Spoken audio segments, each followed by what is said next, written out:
Hello, everyone. Welcome to episode 55 of the Anime Banter podcast with your hosts, Turtle, Mike, and me, Sean. Thank you for joining us today. How are you guys doing? I'm doing pretty good. How about you? I'm doing well as well. I'm glad to hear that, guys. We're moving on to a new show today. We are. It's exciting. I'm sad to leave Freeren, but I'm very excited for this new show because I've heard great things from a lot of people. As we'll be discussing, it's Solo Leveling, and other friends outside of this podcast have said it's very reminiscent of like an anime meets RPG. So that has me very excited for this show. I think we mentioned at the end of our last podcast that I kind of cheated, and I've seen this already because I was watching it while I was also watching Freerun. So I'm gonna not spoil anything because I hate spoilers and I don't want to do that to anybody. So I'll be playing along and not, pretending like I'm seeing this for the first time. But I will not be spoiling. And I also wanted to thank everyone for tuning into Freerun with us. Wasn't it great? It most certainly was great. I'm not gonna lie, I don't see how I could find this show to be better than Free Ren. I end up on Free Ren Talk. I go on TikTok all the time, and I go to these comment sections, man, and everyone who trashes Free Ren, it's just like 50 people jump on them, and they're like, "You don't know a good show," and I'm like, you know what? I'm one of them. Like, Solo Leveling doesn't hold a candle. The fact that it's more popular on Crunchyroll sickens me. But maybe I'll come around and think that Solo Leveling's really good. We did watch 2 episodes, and I do have some thoughts on that we're going to go over. Before we jump in, I also wanted to just throw out there last podcast episode, I opened up with an anime ranter about the Crunchyroll app and how hard it sucked. Days later, they fucking fixed it. I bitched, I moaned, change happened. I'm excited. We know that change only happened because of you, Turtle. So thank you for your contributions in fixing the Crunchyroll app. You're welcome, Sean, and you're welcome everyone else who uses the Crunchyroll app on maybe Roku specific. I don't know, but yeah, no, it was bad, and then it's not now. So thank you. It's nice to be heard. Any other thoughts, guys, before we jump in? Um, I also am feeling the Freeren hangover, so that's a bummer. But I'm very excited for Solo Leveling. And Turtle, congratulations on getting Crunchyroll to change their app. We know it Thank was you. the power. We know it was the power of the anime ranter. They heard the riff and they're like, we have to change it." Yes, and again, shout out to my bro who made the riff. He wrote it. He recorded it for me. He did an awesome job. I want to shout him out every time we use it, which is so rare because I've not been mad. We've been watching free run. But yeah, shout out to him. Shout out to Crunchyroll team. You fixed your app after I bitched. Thank you. That's all I wanted. What was our first anime ranter segment? Was it during Reincarnated as a vending machine? It Yes, it sure was. was. Yeah, What I was tell it? you what, if you want to hear us review a really bad anime, go back and listen to our episodes about like Reincarnated as a vending machine. Now I wander the dungeon or something like that. Yeah, Uh, it's a very long title. It's not a great show, but it got greenlit for a season 2. And if I have to, I will pick it to cover it because I want to rip it. I want to rip it up. there are actual good shows who never get a season 2, and reincarnated as a vending machine got a season 2. But to be fair, the animation's really bad, so they probably just have the cheapest studio they could afford. So I'm I guess it's sure. whatever. Oh well, what are you gonna do? I tell you what, we're gonna do. We're gonna watch Solo Leveling. Let's talk about it. Yep, let's cure our free run hangover and move on to our new show. Today we're talking about episodes 1 and 2 of Solo Leveling. For those who might not know what Solo Leveling is about, let's give you a synopsis. They say whatever doesn't kill you makes you stronger. But that's not the case for the world's weakest hunter, Sung Jin Woo. After being brutally slaughtered by monsters in a high-ranking dungeon, Jinwoo came back with the system, a program only he could see. that's leveling him up in every way. Now he's inspired to discover the secrets behind his powers and the dungeon that spawned them. Solo leveling can be viewed on Crunchyroll. Episode 1. I'm used to it. The series opens with an image of an island surrounded by boats. The subtitle reads, 3 years ago. A man on a ship says that they should be helping. Helping what? We don't know yet. The man in charge says there's nothing they can do. It's in the hands of the hunters. We flash to a man who I assume is one of those hunters running through the forest on the island. He comes to a clearing with a bunch of other hunters with fantasy weaponry, swords, bows, things like that. There's something following him through the into the clearing. It emerges from the forest. A swarm of large fire ants, the size larger than a regular person. The hunters swing swords and cast spells, but they're overwhelmed quickly, and the ants actually start brutally eating their insides. It's kind of gross. Like I was like, wow, okay, they're really starting strong with some of the violence here. Um, but a small group of hunters emerges and starts taking care of business. It's revealed that this small group is a group of S-class hunters, and boy, are they strong. They take out all these red ants, no problem. And then a giant white ant appears. The S rank hunters take that one down also pretty easily. But we see there's an entire swarm of those giant white ants. The S rank hunters unleash some special moves and take them down as well. Not bad. These guys are pretty dang powerful, I'm guessing. We move scenes to a city setting where there's another group of hunters. They're being assaulted by red and white ants as well. The guild master gives the order for all units to attack after unleashing one heck of a fireball. More than a decade ago, a series of portals opened, unleashing evil creatures called magic beasts. They're immune to conventional weaponry, but humans emerge with magic abilities that can defeat these monsters. These humans are called hunters, and they're ranked S through E. A hunter's rank is set from day one, and we're going to learn very soon that you cannot move out of that rank once it's assigned to you. Then text is shown across the screen indicating that we are in the present, which is 3 years later. What do you guys think about that opening scene? The flashback had real MMO raid type vibes, if that makes sense. Like you had parties attempting to attack these ants, and when the first white ant showed up, I'm like, oh, okay, this feels like a mini boss, and like the red ones were just like basic ads.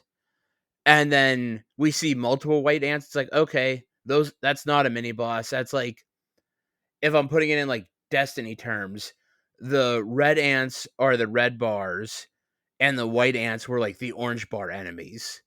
So like they're still ads, but they're just stronger ads. I also really liked how this flashback, you and the narration gave us the overview of the world, explaining the hunter ranks, explaining that there's no way to go from a D class to a C class, or even getting weaker, so you couldn't go from like an S class to an A class. Like, you are what you are, and sorry if you have shit luck about it. I also really enjoyed in the flashback the Christopher Sabat character, Baik Yunho. I'm probably butchering the shit out of that name. Let's say Apologies. we apologize ahead of time to anyone who is Korean. Uh, it's just not our first language, and we're not used to reading the names of typical Korean names. So sorry. But going with the video game talk and the MMO talk, the raids and everything, him being called a tank just gave me a good chuckle. So I personally always play the tank class in like multiplayer games. And another shout out to Christopher Sabat, who was, anytime we see him, I want to make sure we call him out. So good catch there, Mike. Hey, thanks. But yeah, just watching that opening scene, I'm like, oh, this has some strong video game vibes to it. Maybe it's just me from playing Destiny, but Sean, I know you're a big Destiny player and a big Final Fantasy 14 player, so I'm sure it was the vibes were hitting you as well. Oh yeah, in these Destiny raids. Well, sorry, I was thinking the Final Fantasy 14 raids. you would go in, even just like a regular dungeon. It's mandatory that you go in with one tank, one healer, and two DPS. So like there are also these 24-man raids that have like three tanks, six healers, and you know fill in the rest. I guess with 15 DPS. So like it definitely gave that raid vibe from a video game, and I liked it. I mean, if you like video games, especially RPGs, you'll resonate with this show based on what I've seen so far. I don't really play MMOs, but I really liked the warrior priest who came flying in to save that guy. He like maces the one giant ant to kill it, and then just starts healing the guy who was being eaten alive. Like that's pretty sick, actually. It was a pretty cool concept. I'm really looking forward to seeing some of the action in this series. I think that it has a lot to offer, and there's definitely like a variety of characters with abilities. So I think that we're going to see kind of like a diverse amount of action. All right, let's move on. We cut to a group of hunters getting ready for a raid. We meet a guy named Park Bomb Sheik who has kid number two on the way. If they mention that his wife is about to give birth to a kid, he's absolutely dying. I've never seen like a brighter red flag in my life. Just put the bullseye on him right now. They Yeah. there are very few red flags that are more obvious than that. Like, oh, his kid's about to be bored, or how about he's 3 days from retire? This is my last mission. You know what I mean? Like, so a guy about to retire also would die. I'm sure there's also a few other ones. So yeah, the reddest of flags coming through right here. Uh, but yeah, Park Bomb Sheik is greeted by Mr. Kim. That's what they call him. Uh, Jin Woo Sung is our main character, I believe. He's spotted coming to the raid, even though it's cold out. We quickly learn he's something of a minor celebrity for being known as the weakest hunter in all of humanity. He was hospitalized after going through an E rank gate, which is something that's very hard to do. Like they explained it that if you go through an E rank gate, you're probably guaranteed a small amount of treasure, but you're gonna kick the crap out of all these creatures, right? Not our protagonist. Mr. Kim explains that Jinwoo being there means they're in for an easy raid and can breathe easy. A woman's voice calls out to Jinwoo. It's a woman named Ju Hee. The love interest, perhaps? She says he got hurt again and warns him that he needs to be more careful. He was hurt in an E rank dungeon, and other people didn't bring a healer because the dungeon was just supposed to be that easy. Juhi says that's irresponsible of the hunters, and Jinwoo explains that he's used to it. Poor Jin Woo. People are assuming that the raid will be easy just because he's there and he's an E rank. It's like, and they're like, oh, shh, don't say anything. He'll hear you. And he's like, too late, already dead. And Sean, I was totally thinking the same thing about this Ju Yi. Definitely ship.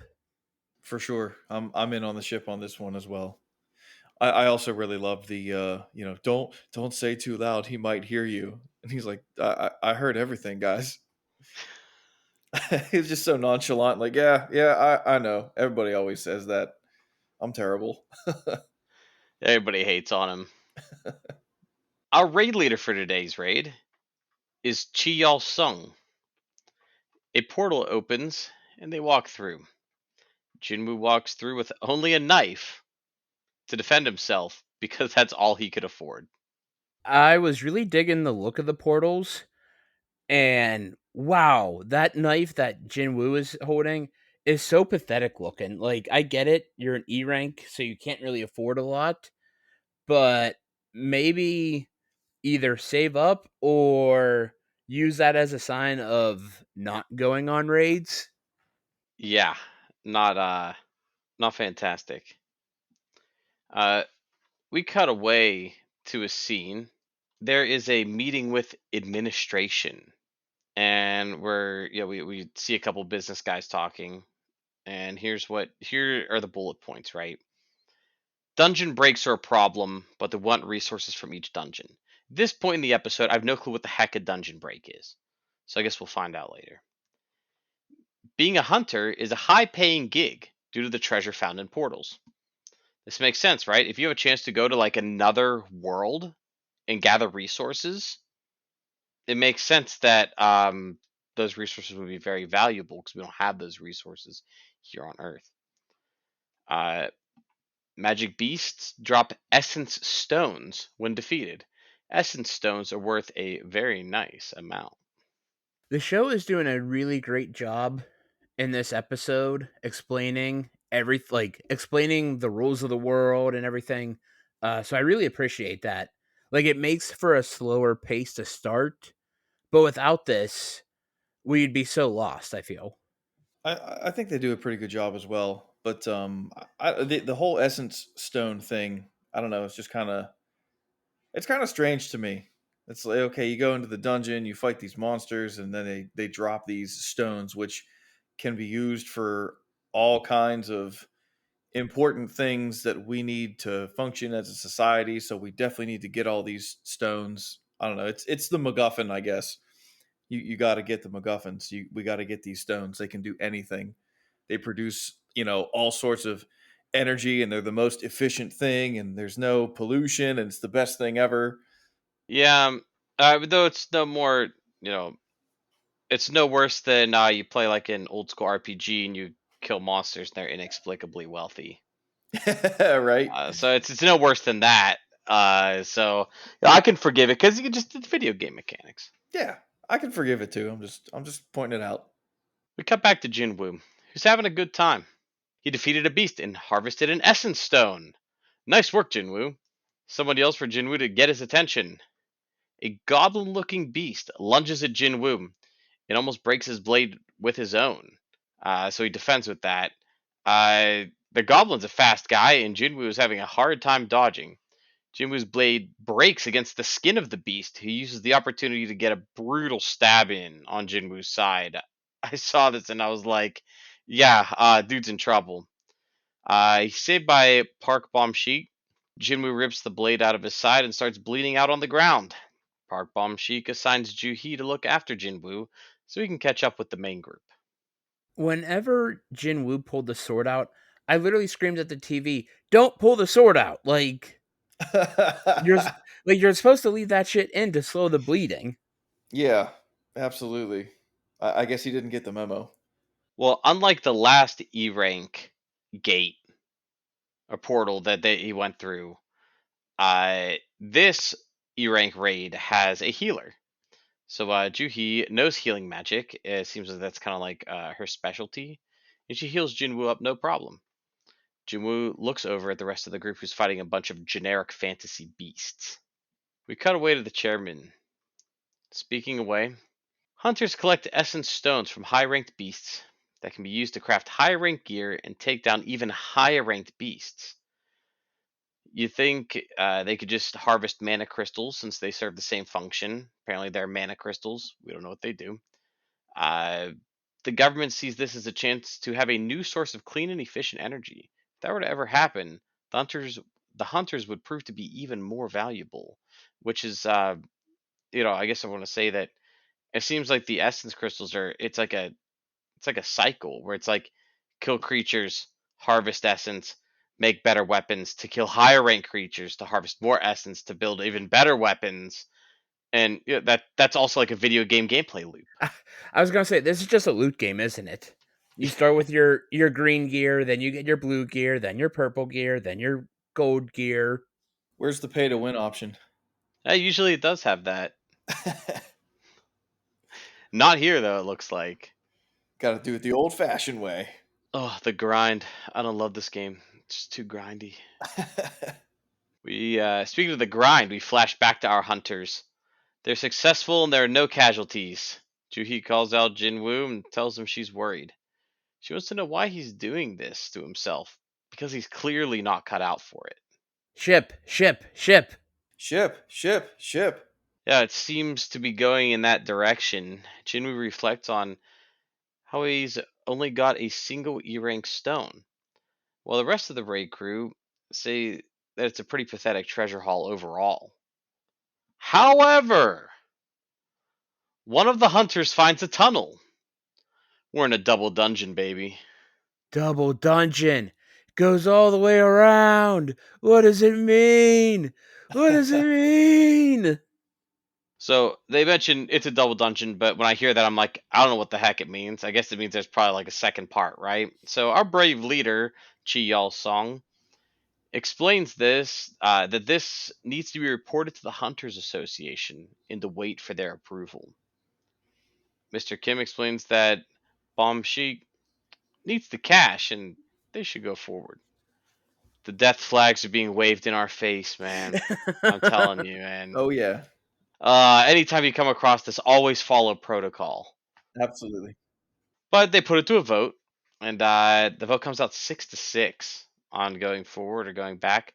The last vote is down to the weakest man in the raid, Junwoo.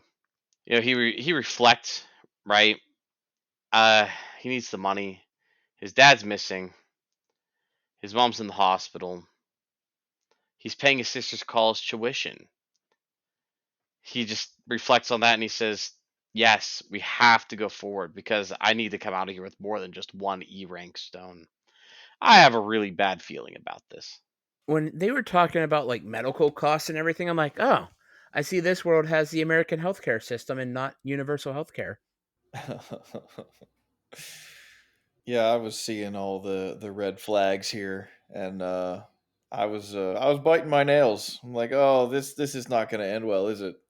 Yeah, like they're very aware that they're building this kind of tension. I think that they know what they're doing. We cut away again to some people in what may be like a lab. There's a crystal there that seems to measure magic power. I think it's a hunter testing and recruiting center. They mention someone named Hei In Cha and say they can't imagine that anyone will be as good as that person. But the world is full of surprises.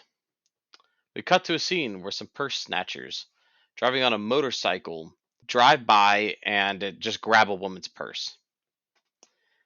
A very, very fast person, a very fast and athletic woman in particular, jumps onto the motorcycle. Oh, she grabs the purse from the guys on the motorcycle and was able to give it back to the person who was a victim. The bystanders realize who she is and they swarm her. She leaps onto the rooftops to escape. It seems like high rank hunters have a lot on their plate. It's probably safe to assume that this person was Hei In Cha, the person that they just mentioned a little while earlier. Yeah, watching her stop the purse thieves was really cool. Like the way she was teleporting a little bit had some DBZ vibes to it, and we learned that she is an S rank hunter. But just seeing her disguise as she walks the streets reminds me of like when celebrities are wearing a hat and sunglasses in public to try not to be noticed. Like those vibes were very similar here. I thought this was just a great scene overall. Even we have a rough idea that this is probably some famous hunter who's trying to lay low, but just the way it's animated, where she like leaps over the bike to grab the purse while they're the people on the bike are like speeding down the road, the sidewalk. I'm not really. I guess it's a street, um, but they're just like they're flying by. They're screaming, "Get out of the way!" And this person just with perfect timing is able to leap over the bike and grab the purse and just knock these guys off the bike. It was just animated so well. And then she leaps to the rooftops to escape. Just really, really great animation on here. I just did a quick peek.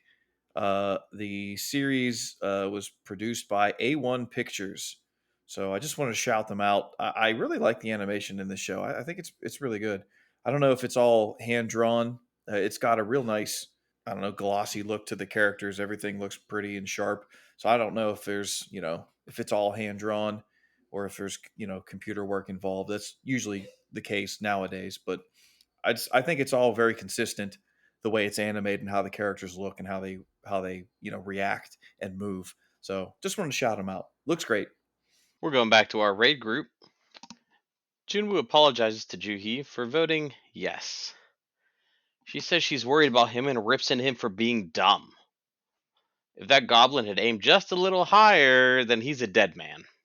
She has a rant worthy of the anime ranter moniker. I love seeing her rage there. After the rant, she says he can make up to her. He can make it up to her by buying her a nice dinner when they all get out, if they get out. Ship, ship, ship. Ship, ship, ship. Finally, they found the lair after a large amount of walking. It's an absolutely massive set of double doors.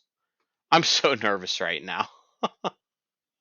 we, but then we leave the raid group again and we flip back to the chairman, who asks new recruits to really think about it, as there's a lot still not known about the portals.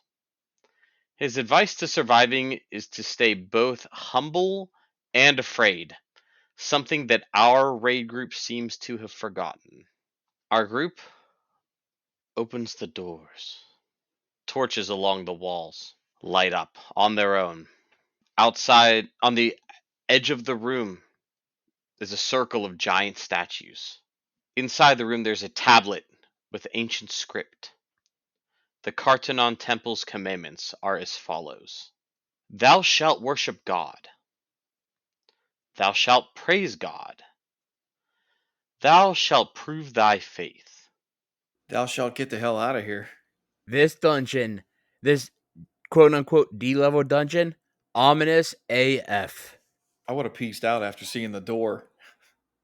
Nope. Sorry. Turn around. Our reading is interrupted when Juhi claims she saw the giant statue move its eyes. Of course, Jinwoo dismisses her claims. Come on, man. Really? Just then, the doors close suddenly. One angry man rants about how they knew they shouldn't have moved forward as he walks towards the door. He touches the door. It's a trap.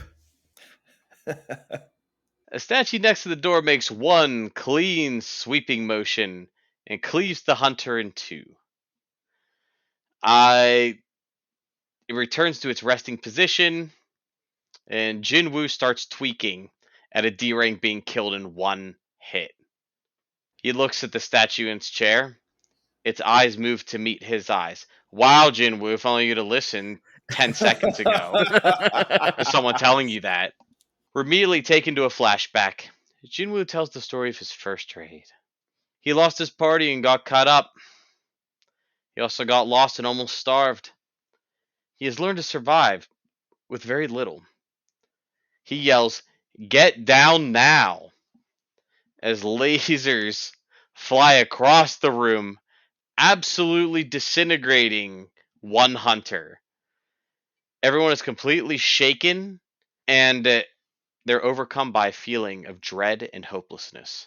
This scene was insane. Like, that laser beam attack was nuts. And I really love how Jinwoo is so weak that he knows, like, when to look for openings, he knows when to look for danger. Like, he's gotten his ass kicked so many times that he knows when, like, what the, like, how to preempt an attack. Yeah, I really like his his attention to detail, even like in a situation as dangerous and scary as this. He's looking around, he's assessing his surroundings, he's trying to find, whatever he can to escape. So the fact that he's paying attention to these minute details, shows what kind of character he is. Yeah, okay, he's the weakest hunter of all time, but he's not just taking that. He's trying to do the best that he can. He's trying to improve himself, even though you can't become stronger. He's still, well, what can I do? I can pay attention. I could check my surroundings. I can learn. So I like that as a character trait. And I just got to drop the "look at the bones" line because that dude got disintegrated. And there's nothing but his rib cage left. What an ending to our episode. It's really a way to leave you on a cliffhanger for the second one. Well, I have to say, one episode down, I'm not used to doing this much talking since I'm not normally the host. It's leaving me kind of thirsty. While I take a quick water break, I think Mike's taking a different kind of break. You know what they say, Alcohol is the best medicine, and that means it's time for Mike's Beer of the Week.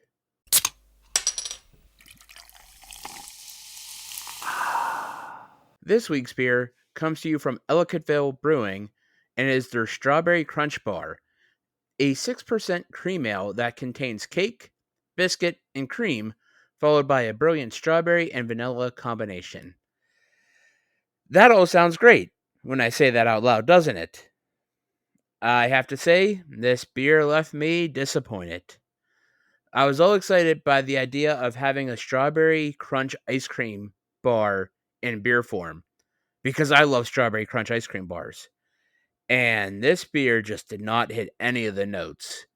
The flavors were pretty muted, and it definitely left me wanting more out of it. Like, I drank it and I'm like, okay, this is fine, but I'm not really tasting a strawberry crunch bar here. So yeah, a bummer that it didn't hit the flavor profile I was hoping for. The untapped average rating is a 3.69, and I give it a 3.25.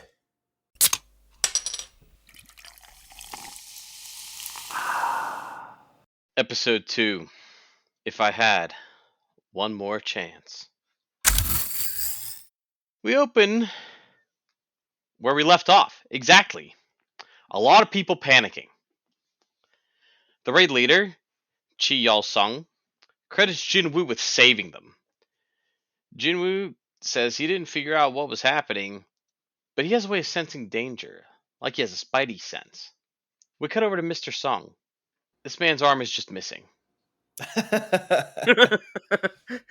When they showed him without an arm, all I could think of was Turtle, your character from the Star Wars tabletop RPG. Yes, my character had a lightsaber mishap. We'll just say that. Clearly was not a horrible roll that I made. Also, realized I said Mr. Sung. I meant Mr. Kim. Sorry, everyone. Mr. Kim. Yeah. Yep. And he asks Jinwoo to bandage him up since Juhee is paralyzed by fear. So yeah, she's having a hard time. I can't really blame her. This group is not going to have their healer for a little bit. Chi Yal Sung points out that this is most likely A rank or even S rank to have a mechanic that insta kills. Those 3 commandments listed earlier must be obeyed, and the statue seems to be God for the case of this dungeon. They pissed the statues off just from being there. We get a quick recap of the lore we've learned so far, and then we're on to the opening. I guess that's my cue. Yeah, Turtle, run it down. All right, so the opening theme song is called Level, and it's performed by. I apologize for this. I'm bad at English names. I'm bad at Japanese names, and now you're throwing Korean names at me. But it's performed by Sawano, Hiroyuki, NZK, Tomorrow X Together. First of all, what the hell kind of name is that?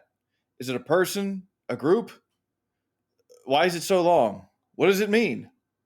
Maybe it's just a language barrier, but I think less is more when it comes to naming your group or naming yourself as an artist. That's way too many words, and I don't know what any of that's supposed to mean. So, yeah, the name is crazy.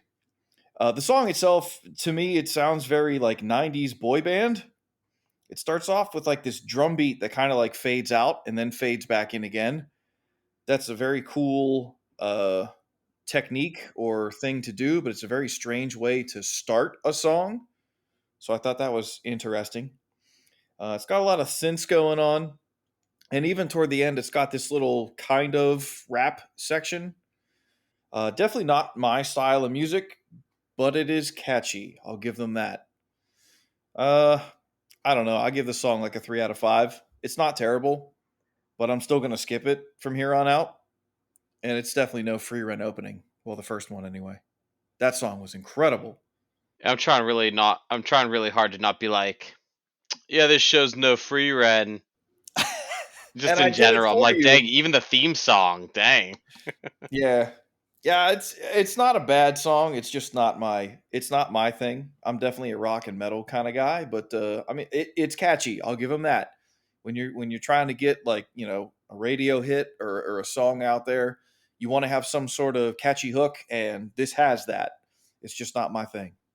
Oh, and the band Sawano Hiroyuki seems to be a Japanese name. So while all the names in this show are Korean, I need to look and see if the animation studio is actually Japanese, Yeah, I don't know that actually. I'm not sure. or if they're Korean. And at the same time, is it a manga that was turned, a manga, but that just takes like draws on Korean influences, or is it a straight up manhwa, which is a manhwa is a Korean manga. Ah, okay. So one of this was a manhwa that was turned into an anime. So yeah, that's some research maybe we'll do for next time and go over some of that. But either way, back to our show. Right after the opening scene, we cut to a woman in a pink hoodie underneath her blue school uniform. We saw her as one of the people being recruited to being a hunter. She walks into a classroom where Jinwoo's sister is sitting. Jinwoo's sister is named Gina. Gina's friend asks about Jinwoo being a hunter. Gina explains that Jinwoo gets wounded all the time and barely brings back any treasure. The friend says that if she was E rank, she'd make it all look good. That reminds me of, like, Men in Black when Yeah. when Jay walks out in front of Kay and he says, "You know what the difference is between you and me? I make this look good." Classic. Yeah, that's it. Once again, I'm showing my age here. Making old Men in Black references. It's a dang good movie though. It sure is. The first two, at least. We won't talk Yeah, about the third one. the third wasn't like that horrible. It's just so unnecessary. Oh, and then they made another one that had like Chris Hemsworth in it. Oh yeah, that's right. I I never saw forgot there that was a one though. fourth one. I didn't see 3 or 4, so I only saw the first two. I don't I think you I missed saw much. 4, but clearly it wasn't very good because I don't remember anything about it. This show is not very much like Men in Black, though. Uh, we're gonna we so after this scene, we cut back to the raid group where Chi Yol Sung says that their only chance is to escape since they're all too weak to fight. One of the members of the raid says he just signed a contract with a major guild, and he has too much going for him to bite it in this crap hole. That's actually the language they use, to bite it in this crap hole. Uh, Speed is his specialty, so he decides he's going to run towards the door as fast as he can. The god statue's eyes light up, and the man, not only, there's not like the laser beam like last time, the man actually pretty much just explodes, leaving only his legs from below the knee. Members of the raid groups, raiders, members of the raid group just start screaming.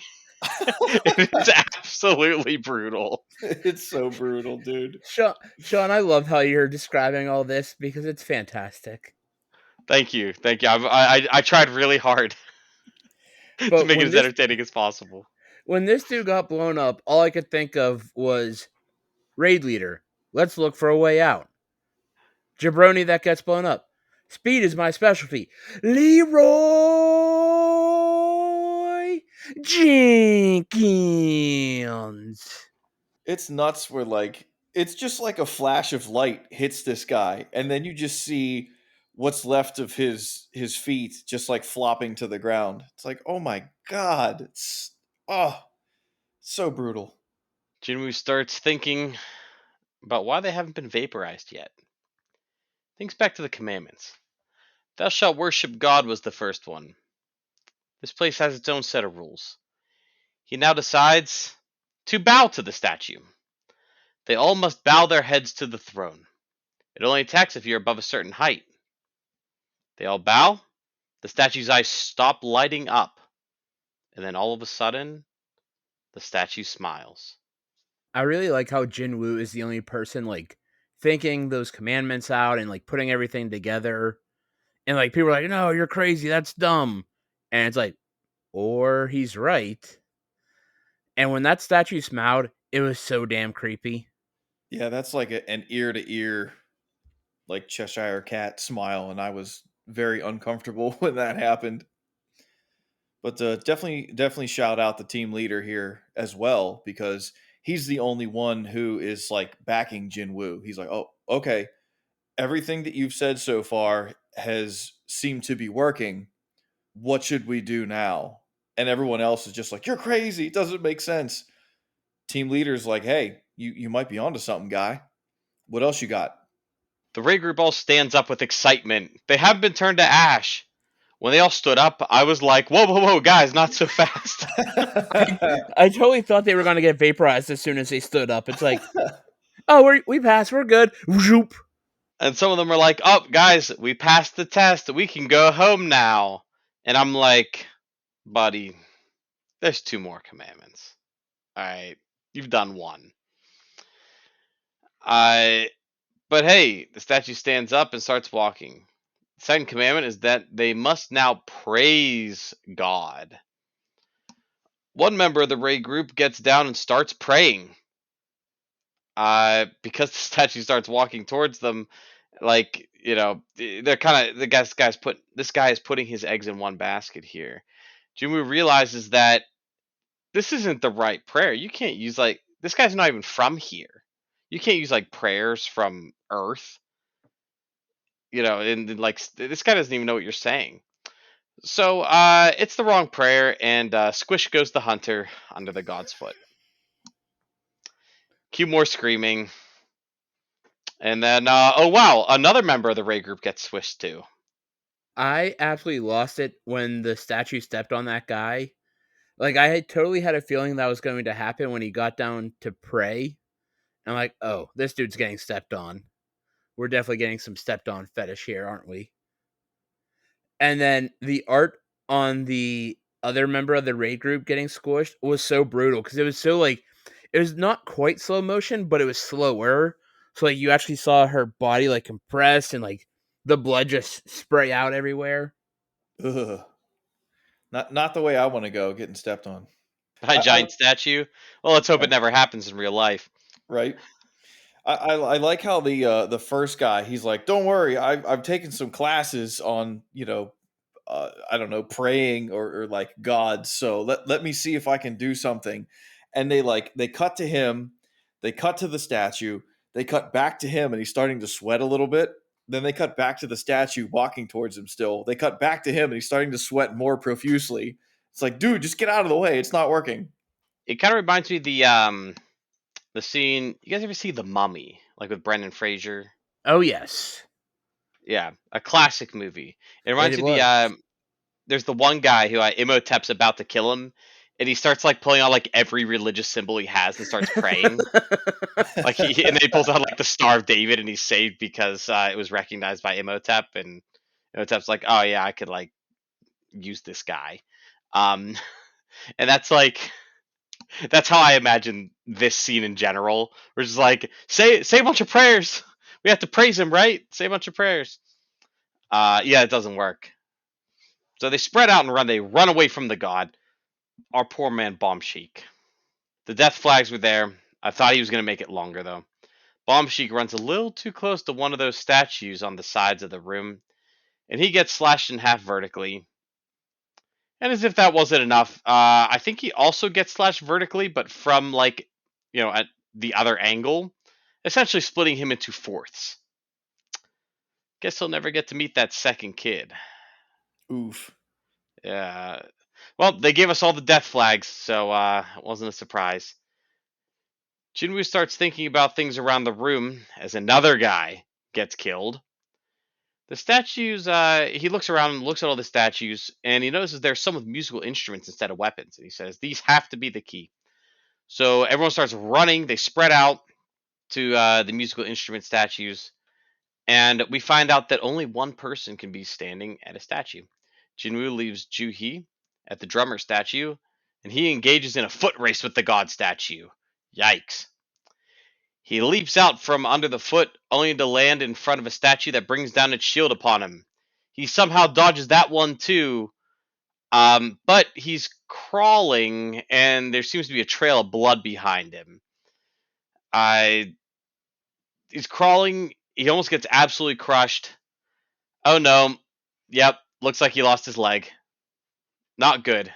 Uh, Jinwoo heals with all that she has to fix his leg, and it seems to take a toll on her. But he does indeed make it to the statue with was it what was the instrument? Singing, right? Yeah, I believe Yes. just singer. Yeah. Yes, it Yep. was. So he took it to the singer, and then uh, yeah, it's not good. Juhee heals him with all that she has to fix his leg, and it really seems to take a toll on her. But they did pass trial too. This scene was so damn intense. Like, it's like, okay, we need to find it. Like, where are the musical instruments? Like, just pure chaos. I thought it was pretty cool though, like when each person hits the statue with the musical instrument, the eyes light up and it starts playing the instrument. And it looks like they're all like, kind of doing the same note, but like once all the statues are, lit and activated, it's actually playing this melody, which I thought was kind of interesting. It was a nice little touch.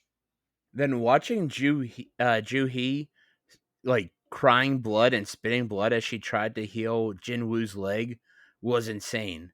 Because I mean, usually we get the healer. It's like, oh yeah, they have a endless pool to heal people with. Like they never tire, they never run out of magic, yada yada yada. And here she is, like trying to heal the leg, and it's taken so much of a toll on her that she's literally crying blood. And I'm pretty sure that they mention at some point before this, like she's a B rank hunter. She just doesn't do those high level missions. She does the lower ones because she doesn't like all, the violence and everything. So she's a B rank hunter with B rank healing powers, and this is taking everything she has. Instead of figuring out how to solve the third trial, which is what should be on their minds, the group starts bickering about whose fault it is that they came here.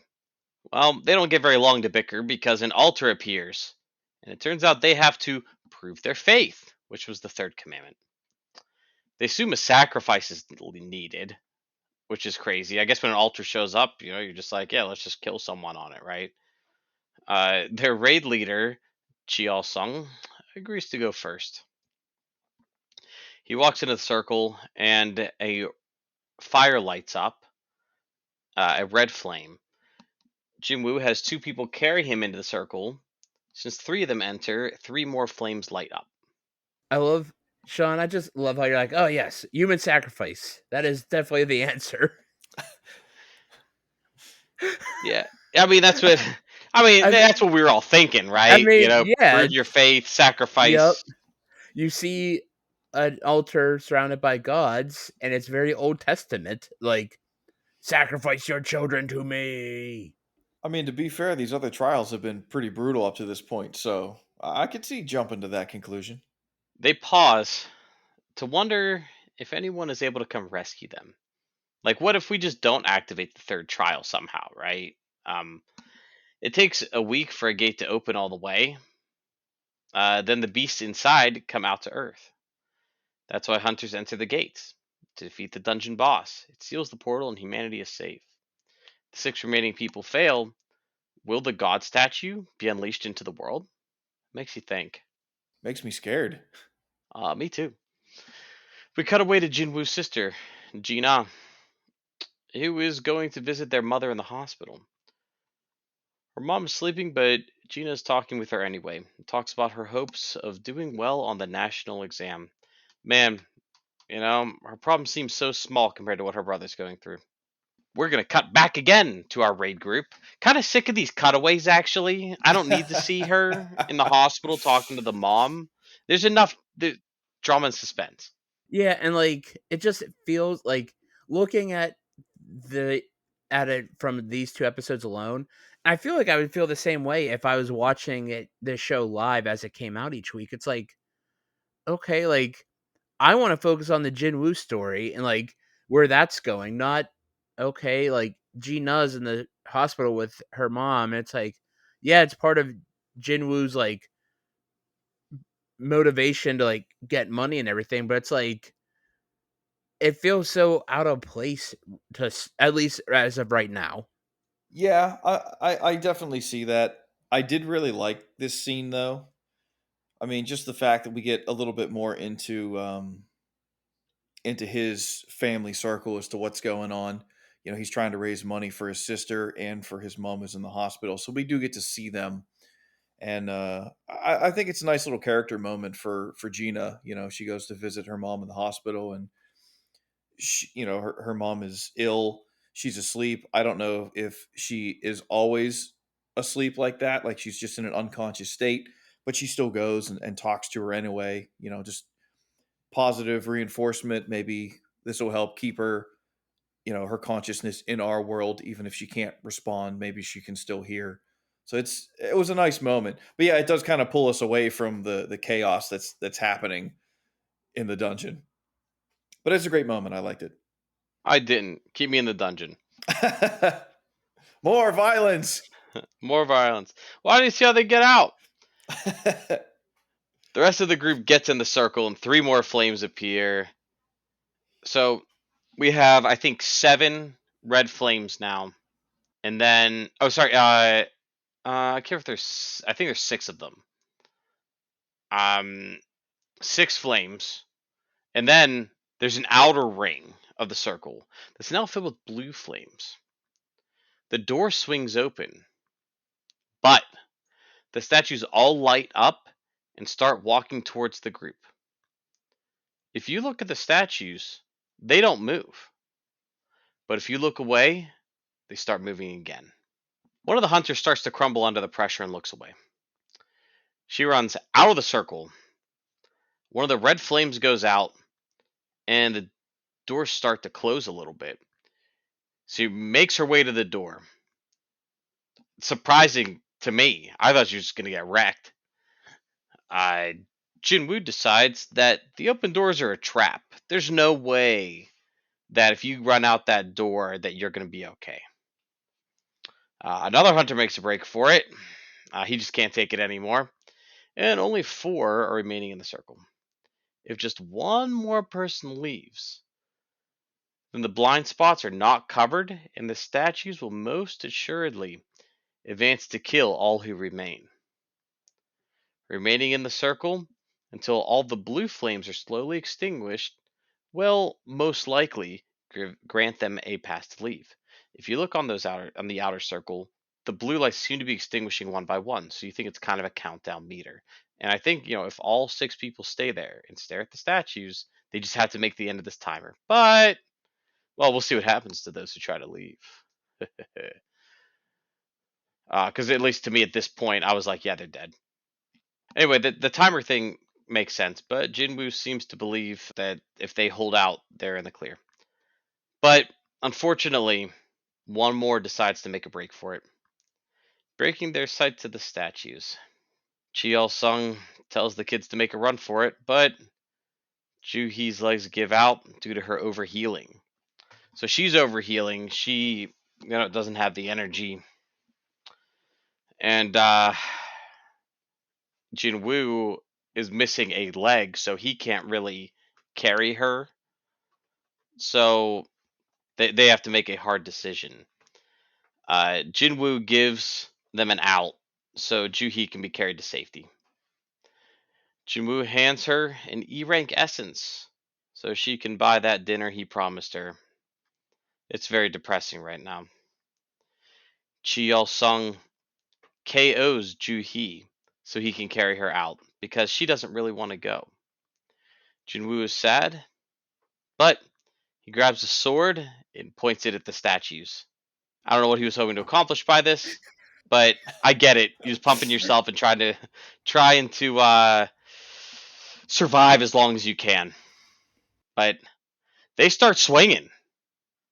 To be fair, I have a problem with this, that the statues pretty much seem to kill everyone in one hit, and Jinwoo, the weakest hunter, takes like 7 hits from them. It doesn't make any sense to me. I guess for drama, it's good, but like logically, it makes no sense. But yeah, this scene's brutal, right? I, they start swinging at him. They cut his arm off. Statue raises its weapon and brings it down again. Chimu gets tossed around and gets stabbed right in the shoulder. He's picked up by the statue and dropped onto the altar. He's bleeding all over it. As he's about to die, the last blue flame goes out while he's saying in his head that he wishes he got another chance. As you said, Sean, like, how did Jinwoo expect to fight the statues? Like, this isn't Shadow of the Colossus. And then watching him get his arm cut off was brutal. But I also agree with you. Like, all these other stronger hunters got killed in one shot.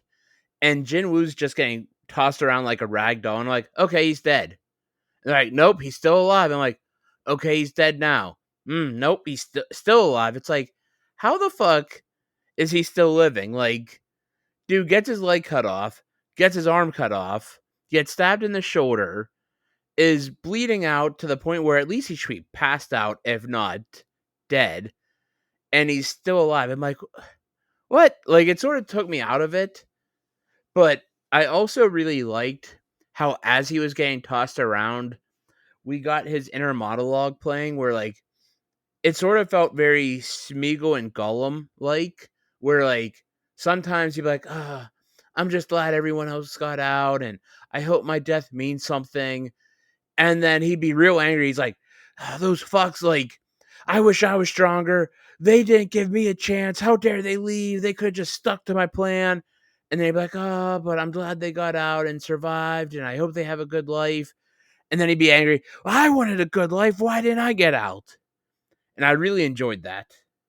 It's a great like human moment because we all have these positive and negative emotions, and like he's on the verge of death, so he's bouncing back and forth. Like, I'm glad, my friends and these people I work with, and they were able to escape. I hope they're fine. And then he flips the switch, like you said, and he's mad that he was unable to do so. So I think it's a great human moment, and I really want to shout out the English voice actor because I watched this in English. I don't know if you guys did, Yes. I did. but I want to shout out the English voice actor, Alex Lee. I don't think I've ever heard this guy in anything else that I have watched, but good gracious, is his voice acting, especially at the end of this episode, doing this is amazing. He has these positive light moments, these incredibly dark moments, the screaming, the raw emotion that he puts through here is just like way above and beyond what I expected. He is amazing. Well, as uh as we assume he's dead, right? We're like, all right, well, the final blow hit. He's done. On our screens, we get a notification window. It says the secret quest, Courage of the Weak. It goes to the next set of text saying, you have acquired the qualifications to be a player. Will you accept? Next screen says, your heart will stop in 0.02 seconds if you choose not to accept. Will you accept? There's a yes and a no option, and the yes option lights up. Roll ending credits. How do you end the episode there? It's like, He oh, he's dead. it's like such a cliffhanger. The show's over now. That was it. Hope you guys enjoyed it. 2 episode show. Next week we're talking about Vinland Saga season 2. Yeah, it's quite a cliffhanger indeed. I know what happens, but again, I'm not going to drop spoiler. But yeah, I mean, I remember watching that for the first time and like, what? Turtle, any thoughts on the ending credit song? Yeah, so the ending theme song for the show is called Request by Crage. This is a much more traditional J-pop song. It goes through a few different kind of vibes from the beginning of the song to the end. It kind of changes some themes and goes through this little journey all on its own. Um, But once we get to the end of the song, definitely feels like we're in the club. This one's all right. I really don't have anything else to say about it. My 5-star rating, I'll give it a 3.5 out of 5. It's fine. All right, guys. New anime, 2 episodes. It's hard to follow up after watching the masterpiece of Free Ren. Interested in hearing, what do you think of these two episodes? Really dug them. They're very dark. I don't know if it'll stay this dark for the rest of the season or not, but damn, was it these 2 episodes dark. Um, I'm a little bummed for it being a 12 episode season that like we still like both of these episodes were like a prologue to the entire show. Like, okay, we know this system is coming, but it's like, okay, like honestly I thought Jinwoo would get the power at the end of episode 1, not it would be the first 2 episodes of them doing this. Whenever I went into these episodes to watch, it started a little slow, but it also had to start a little slow so we can learn about the world and the hunters and the ranks and everything about the world. So I totally understand the slowness of it, but once they got into the statue dungeon, shit got real. I really like the pacing of these two. I'm fine with taking things a little bit slower so you can explain the world, explain the characters, get into who they are and what they're about and why they're doing what they're doing. So I mean, I thought the pacing but was pretty good. Um, the violence, I'm not a big fan of like bloody gory stuff. So these 2 episodes, I think they're good. I don't quite care for all the blood and gore. That's just not my thing. So I enjoyed them. Did not really enjoy all the bloody bits. It's just not me. But there's good stuff in here for sure, and I'm excited to push on forward and see how and why we're not dead yet. Yeah, for me, I I like these 2 episodes. I I would kind of want to echo Mike's sentiment about it's rough watching a 12 episode series when you know that they're not going to come close to actually finishing the plot. This feels like a series that's definitely going to last more than 12 episodes. Like there's a lot more of like the manga or manhwa. And it's almost kind of rough not knowing if there's for sure going to be a second season of when that's going to be. Um, for only 12 episodes. So yeah, on one hand, I love the slow build. Like I said, I love free run, right? So like, I don't mind if the episodes are at times a little slow because they know they're building to something, right? So I'll accept a slow burn.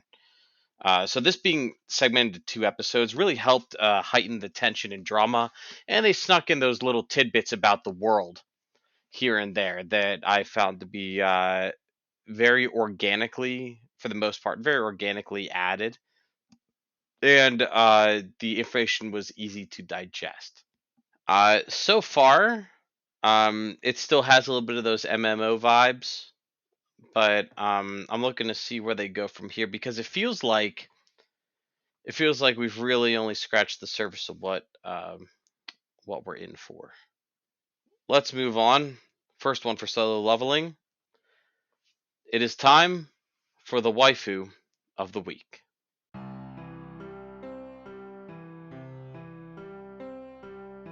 Let's go, Mike. Who's your waifu of the week? I'm gonna go Jinwoo. It's low hanging fruit, but if it wasn't for him, they wouldn't have survived as long as they did with the statues in the 3 tests. And yeah, he got his ass beat, but if they listened to him sooner, maybe more of them would have survived. Turtle. I'm gonna go with Lee Joo-hee. She's a healer, which I think is an underappreciated class. She did some great work, patching up our boy Jinwoo to the best of her ability, anyway. And she started to make the first move on him, and I think that's hot. So I give it to her. She's my waifu of the week. I'm gonna pick Hei In Cha, who is that woman who stopped that purse snatcher for about 10 seconds in episode 1 or early in episode 2. I picked her because she's really cool. We know we're going to see her later. She's obviously a benchmark whenever the person at the recruiting center kind of mentions, are we really going to have someone else like her? And I also wanted to avoid picking Jinwoo because I have a feeling I'm probably just going to pick this dude like every week going forward. So I'll pick someone on the fringe, and see if they ever come up again. Thank you all for joining us this week as we watch Solo Leveling. We hope you join us next week for episode 56 of the Anime Banter podcast, where we will watch episodes 3 and 4 of Solo Leveling. Please give us a 5-star review on all platforms that allow reviews. If you're listening on YouTube, please like the video, hit the notification bell, and leave a comment. The Anime Banter podcast can be found on Facebook, X, Instagram, and YouTube. Thank you all for joining us, and we will talk to you next week.